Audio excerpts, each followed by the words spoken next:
Alright, Travis Wayne Goodsell. Checking the online docket. Still nothing's been done, as Judge First has ran away, as she got fired and her last day was on the 30th of April. And so they'll probably just let that sit. And sit and sit. Because I know that the church wants to do nothing with it.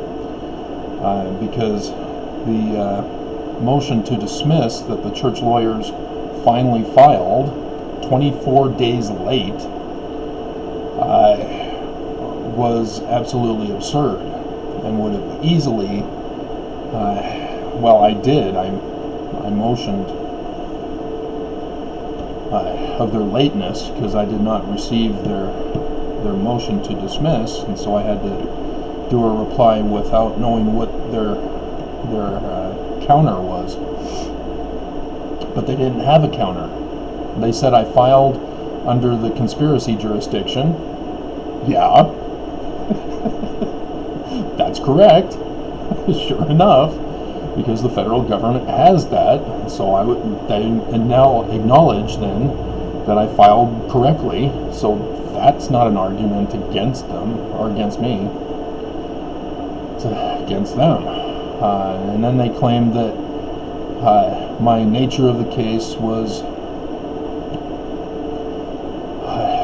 did not have any counts. Yeah, nature of the case is not supposed to have counts. It's the nature of the case. The counts are where I put count number 1. And I totaled them up, that one video for you. 46 counts. So they didn't respond to a single count, which they're required in the law to respond to each and every single count, because otherwise they allow a count to be counted against them because they have no defense against it. And so they demonstrated that my case is legitimate and that they have no counter, that they can't defend the church against the 46 very serious accusations. I mean, we're talking death penalty if this were criminal. And unfortunately, nobody wanted to take the case because everybody's in on it to protect the church here in Utah. And so I had to file civilly. And so my request for monetary relief was everything. A complete shutdown of their organization, and I get everything. But the church, or the lawyers for the defense, argued there's no dollar number. Yeah, it's called everything. And the legal terminology is some certain. It's just unbelievable, the stupidity. And so, yeah, Judge First ran away. Brave Sir Judge First ran away. The Monty Python and the Holy Grail alteration, obviously, for Brave Sir Robin. So, in times of crisis, a person's true character is defined in how they handle such a crisis. We have a national crisis right now, don't we, boys and girls? And so we're able to immediately recognize who the real heroes are in all of this. And so, yeah, the doctors and nurses that are on the front lines fighting the coronavirus in the hospitals, yeah, no duh. And sad that some of them are even committing suicide because it's just too much for them to handle. Because they're getting overworked and not getting any assistance as required for the government to provide them. And so the government is revealing their true character, that they are our enemy, They're purposely causing this. They're purposely escalating it. They're purposely murdering us. That's their true character that's been revealed during this crisis. And it's not just the federal government, with Trump wanting you to drink bleach to commit suicide. It's also the local governors, or the state governors, rather. Governor Herbert, for example, slow to respond, wanted to follow Trump's lead, even though Utah is well known for their defiance of the federal government and doing their own thing, coming up with their own thing, doing their own rules. Despite that, with the Obamacare, Governor Herbert tried to create his own Medicare for the state of Utah. That's how Utah's always behaved since Brigham Young. Defiance against the United States. And so, yeah, we now know Governor Herbert's true character in this as well. A Mormon. And we know his true character. He was slow to respond, shutting things down slowly, as he purposely allowed it to escalate, and he's been covering up the numbers.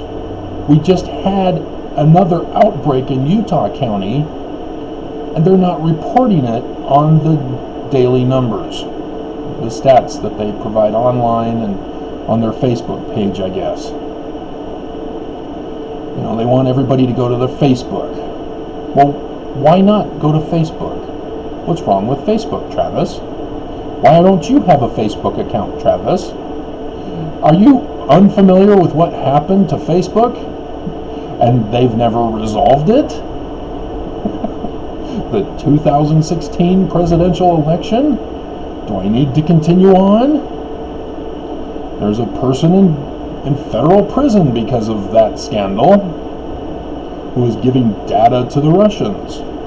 Well, that's what the Facebook guy was doing. He's a Russian sympathizer. He was selling our data to third-party apps, and those third-party apps he knew to be selling our data to Russia. Then Russia would then buy advertising on Facebook. Sort of like a quid pro quo reciprocation thing going on. And Russia would put out the little slogans of "I'd rather be Russian than vote Democrat." Remember that, Mormons? Remember that, neighbors? I remember that, as I was trying to tell you about Benson's comments about don't choose the lesser of two evils, choose good people to be leaders. But nope, Utah Mormons fell for it. If they didn't vote for that other guy who was trying to take away the Republican vote, which he failed. But he got to be a commentator on MSNBC as a result. So, this concept of loyalty also applies to Russell M. Nelson. He's a medical doctor. He knows what to do with a viral outbreak. Just because he focused on heart surgery doesn't mean he wasn't educated and trained in other areas in the medical profession. He has MD as his title. And so he is a medical doctor. He is trained for all types of stuff, but his specialty was heart surgery. And so he knows that when you've got a viral outbreak, you've got to respond immediately. You've got code blue, stop, or code red, whatever they use. He knows, though, that those call signs, those signals that say, hey, we've got an emergency, every second counts. And so you see the TV shows where somebody comes in on an ambulance and they're rushing through the halls, making sure everything's clear so they can just burst right into the operating room. because every second counts. You cannot hesitate. You can't do incremental stages to shut things down during a coronavirus. What was needed from the beginning was an immediate shutdown of everything in the nation and the states. All the ports, everybody, immediately. We have an emergency alert. Everybody stay home. Do not come out. Then the government can say, we're having food sent to you. Stay in your home. We will get food to you. We will get sanitation to you.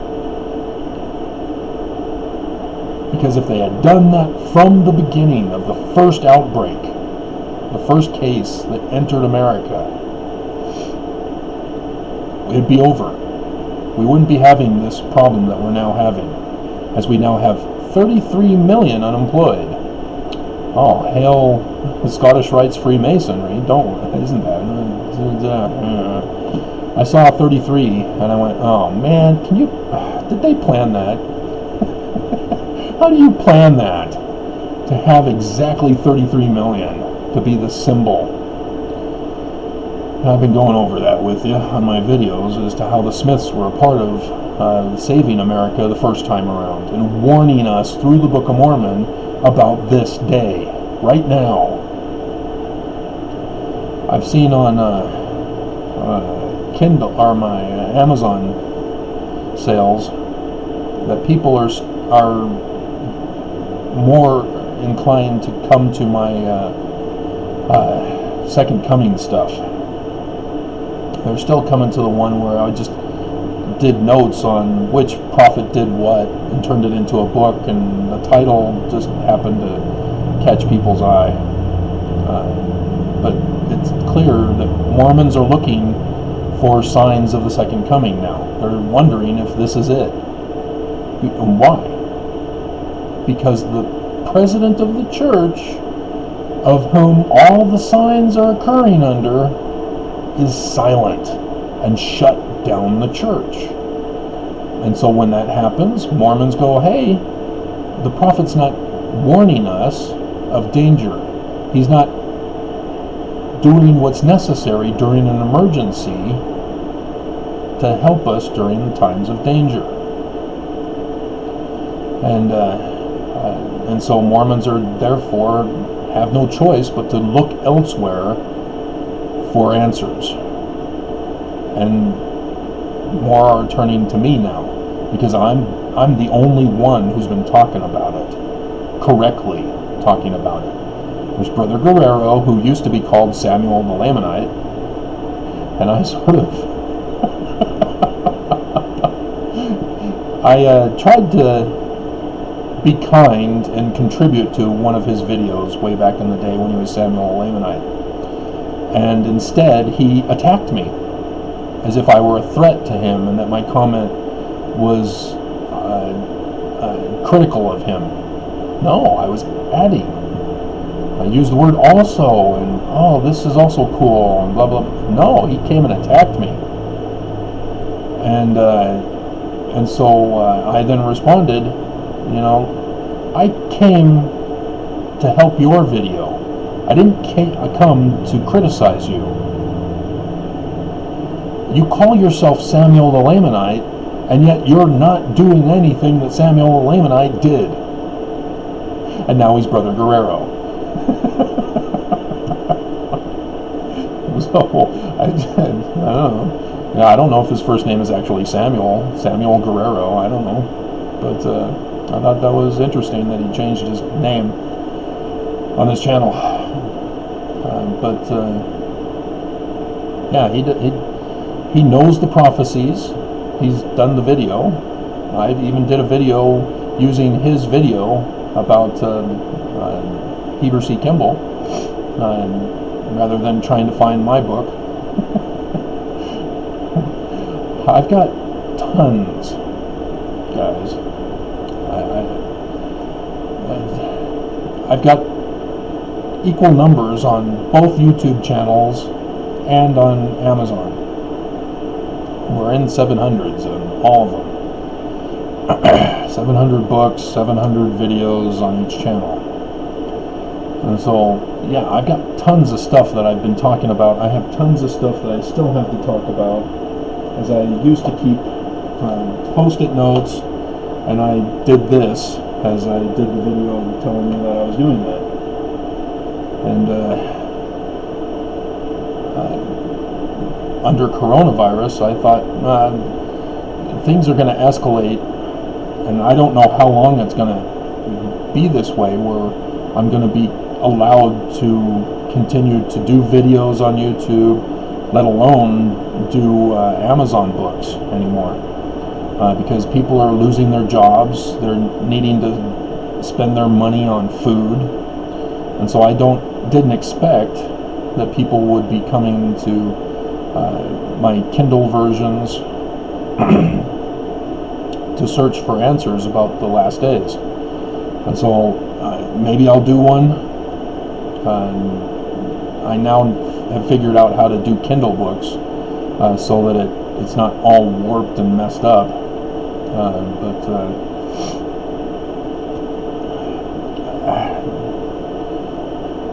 We'll see. Today I'm getting another storage drive for all the collection that I'm doing.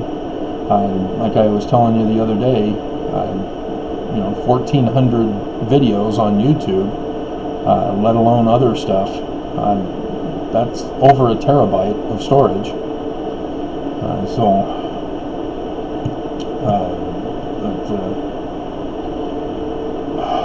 I was a firefighter at one point in time. They gave us an expensive scanner, which in America was only 50 cents. I was in Canada, so no, it's not accurate. It bobbed up and down from 70 to 75 cents to the American dollar. But they were expensive for Canada.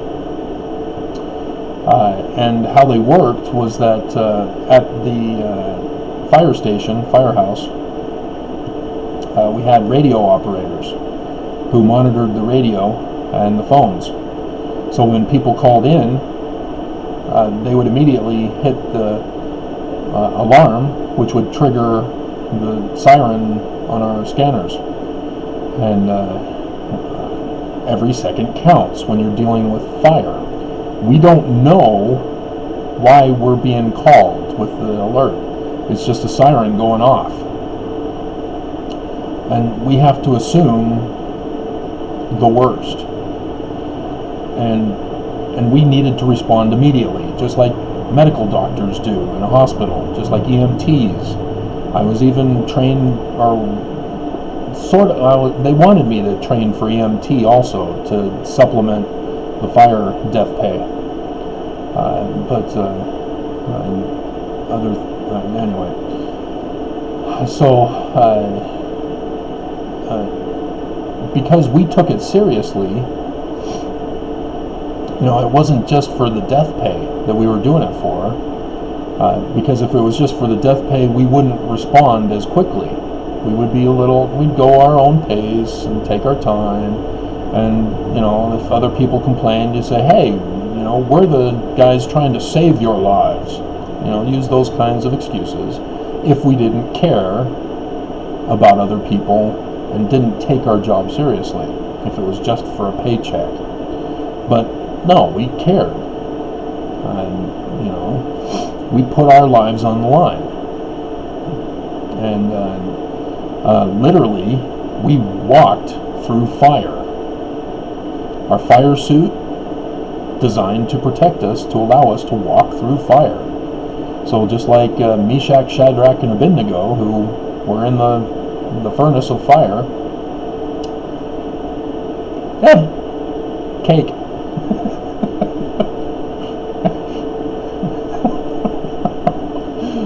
And so, we have the necessary equipment, we have the necessary protection, we have the necessary training, and we're provided with the necessary funding to respond on a moment's notice.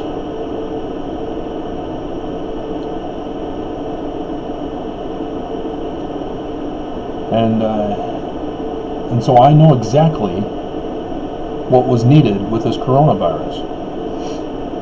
And so to see the results, the character that is now being displayed by our government, by business, by religion with Nelson, that's why I'm a critic, guys. What they've done is murder. They're in a position to do the emergency rescue. They know what to do. They're supposed to be trained on this, just like I was as a firefighter. We had training classes. When we weren't out there acting on fires or car crashes or whatever, we were training so that we would be prepared when the siren rang. And we responded immediately because we knew every second counted. When fire is fed oxygen, it will just devastate the whole structure. Just like a virus, if it is not contained from the beginning. And so they purposely exposed us, exploited us, and escalated it. They're murdering us. Of that there is no doubt now. Herbert is a murderer. Nelson is a murderer. Smith's Kroger and Harmon's and all the other grocery stores, murderers. They're charging us during this crisis when they should be saying, okay, we need to give. And if they shut it down from the beginning, the grocery stores could have given us all their food and then had the government pay them for having given us the food. And it would have been ended early, so the government wouldn't have had to have bailed them out for as much. Now stores are closing. They're closed for good. These are the consequences of evil. Rather than somebody who's doing their job to protect, serve, and heal. So remember that, Mormons. Alright. So I didn't get to the loyalty advancing up the ranks thing that I was intending to do first. This sort of turned into the you know them by their fruits. Yet again. You know, the blood is on their hands. All the deaths are on them. Remember that. You know, Herbert says, oh, it's working. What's working? Nothing has worked. You did not do your job, Herbert. What the hell is working? You know, he opened up businesses, so it's not staying home, staying safe is working. Because everybody's now following your lead, they're out of the house now. That's what Mormons do. Any little word that gives them an inch, they'll take a mile. And that's what they've done. They broke free from their incarceration because they think you said so. So what's working, Herbert?